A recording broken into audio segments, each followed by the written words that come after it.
L'Hospitalet pone las primeras piedras para saldar con los deportados a los campos nazis. Mi tío abuelo no murió porque Dios quisiera, lo asesinaron los nazis. Lo reivindica Marta Gil Polo, de 48 años y descendiente de Ferran Polo, uno de los como mínimo 66 hospitalenses deportados a los campos de concentración nazis durante la Segunda Guerra Mundial y a los que el Museu de l'Hospitalet rinde homenaje ahora con una exposición para recuperar sus historias, su memoria. Se trata de la culminación de más de 15 años de investigación que iniciaron en 2005 Pep Ribas y Enric Gil y de la que el Museu de l'Hospitalet tomó el testigo en 2018. En un origen, el museu planteó una beca con la que estudiar el coste humano de la guerra civil en l'Hospitalet. Sin embargo, simultáneamente, el Pleno de l'Hospitalet aprobó una moción a iniciativa de ERC para pedir la instalación de Stolpersteine en la ciudad. Los adoquines diseñados por Gunter de Mnighi que promueven el homenaje a las víctimas del nazismo. Tras ello, desde la entidad canalizaron la beca en esta dirección y dio como fruto el trabajo los hospitalenses del Triángulo Azul, realizado por Tania González, investigadora predoctoral y comisaria de la exposición. Se trata de un trabajo que todavía sigue abierto, dado que al planificar la exposición les ha llegado más información que puede suponer bajas y altas en el listado actual. Es un tema que hace poco ni se enseñaba en las escuelas. De cara a los familiares más directos es muy importante, porque han vivido con ese estigma, dice González. De hecho, hasta hace tan solo 4 años. Marta Gil desconocía por completo que su tío abuelo hubiera estado en un campo nazi. Soy directora de escena y, como me interesaba el tema por la parte profesional, hablé con mi abuela, le pregunté por el libro de Montserrat Roig de los catalanes en los campos nazis y me dijo que mi abuelo sale en él. Algunas de las primeras Stolpersteine vinculadas a los deportados hospitalenses, expuestas en el Museu de l'Hospitalet. Fue entonces cuando le explicó que el hermano de su abuelo había muerto asesinado en un campo nazi en Gusen. Concretamente, una historia de la que durante décadas nunca había hablado debido al miedo que imperó una vez acabada la guerra civil. Olvidamos muy fácilmente. La memoria es obligatoria, para que no vuelva a pasar. Pero también porque tenemos que conocer la parte oscura del ser humano, defiende Gil.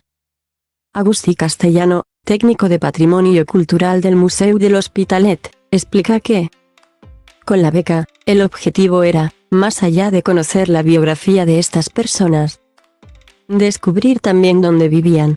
Y, aunque aún quedan algunos por descubrir, Agustí celebra la llegada de las primeras 11 Stolpersteine, las demás las recibirán de forma escalonada durante los próximos años. Porque, al instalarse en la vía pública frente a los domicilios, permitirán que el reconocimiento a los deportados sea atemporal. A diferencia de la exposición actual, el estudio de Tania González ya señalaba que l'Hospitalet de Llobregat fue el segundo municipio de Cataluña con un mayor número de deportados a los campos nazis, solo por detrás de Barcelona.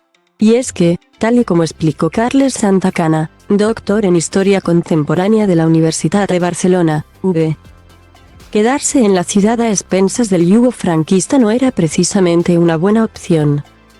En el libro Victoriosos y derrotats, el franquisme a l'Hospitalet, Santacana explica cómo tan solo 15 días después de la entrada del ejército de Franco en la ciudad el alcalde comunicaba a los mandos de la Guardia Civil su preocupación por que se limpiase la ciudad de elementos considerados indeseables.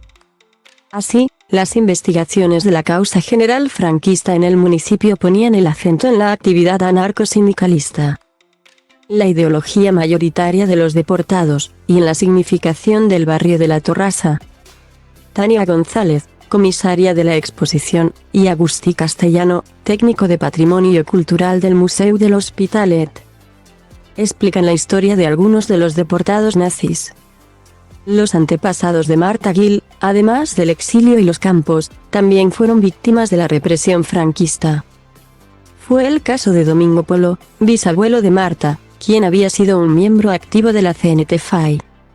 Al acabar la guerra, trató de esconderse en su pueblo natal, en Alcalá de Xivert, Castelló. Pero finalmente fue detenido y asesinado en prisión de las palizas que le dieron. Tania González explica cómo entre el 5 y el 15 de febrero de 1939, miles de republicanos, entre los cuales unos 300 vecinos del Hospitalet, cruzaron la frontera francesa huyendo de las tropas franquistas. Las autoridades francesas internaron a los españoles exiliados en campos de concentración improvisados, principalmente a lo largo de la costa mediterránea, pero, con la invasión alemana, buena parte de los exiliados fueron capturados y enviados a campos de prisioneros de guerra. Ya en territorio germano unos espacios llamados Stalags.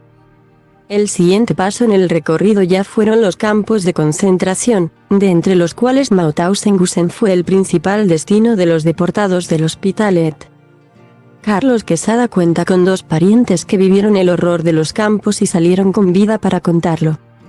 Se trata de Ciríaco Quesada, abuelo de Carlos y militante anarquista, y Félix, tío de Carlos, quienes el 20 de agosto de 1940 fueron trasladados en tren, subidos a unos vagones de ganado donde también iba el resto de la familia y, entre ellos, el padre de Carlos, hasta Mauthausen.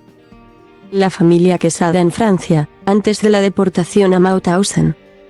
Mientras que al padre de Carlos, que en ese momento tenía 11 años, lo volvieron a subir al tren.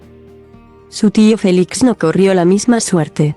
Carlos explica que, aunque en ese momento tenía 14 años, era ya muy alto y justo le acababan de dar sus primeros pantalones largos, por lo que, aunque intentó convencer a los oficiales de que tenía trense, no logró volver al convoy y fue enviado al campo con su padre. Pese a ello, ambos sobrevivieron y, apenas llegar a París tras ser liberado, Ciríaco volvió a afiliarse a la CNT. Estos homenajes no suponen abrir heridas, ya están abiertas, y no son batallas del abuelo. Hay que hacer pedagogía y no banalizar estos actos para que no vuelva a pasar, remarca Carlos Quesada. Pese al homenaje a víctimas y familiares, la exposición rehuye de maniqueísmos y se adentra también en las sombras de algunos de los deportados. Son los casos de Antonio Puig de Gíbol y Ramón Berge, cuyas fichas e historias también se exponen en el Museu del Hospitalet. Aunque no está claro que se llegue a instalar un adoquín Stolperstein en su honor. Ramón Berge trabajó en una de las enfermerías de Mauthausen y una vez fue liberado le acusaron de haber elegido quién moría. Algunos testimonios también le acusaban de sádico. Por ello, recoge el trabajo de Tania. Fue juzgado y condenado a 12 años después de la guerra, aunque al final únicamente cumplió 2. Los Pirineos siempre habían sido tierra de contrabando y la guerra desarrolló una nueva modalidad, el contrabando de personas, de la que Antonio decidió aprovecharse. Uno de los principales públicos fueron los judíos, a quienes transportaban desde Perpignan a Andorra, se explica en el caso de Puig de Gíbol, y en el que se añade que en uno de estos viajes fue denunciado por supuestamente matar a una mujer. Sin embargo, a diferencia de Berge, no se llegó a demostrar su culpabilidad y un mes y medio después de su detención, Puig de Gíbol fue puesto en libertad provisional por decisión del Tribunal Militar de Toulouse.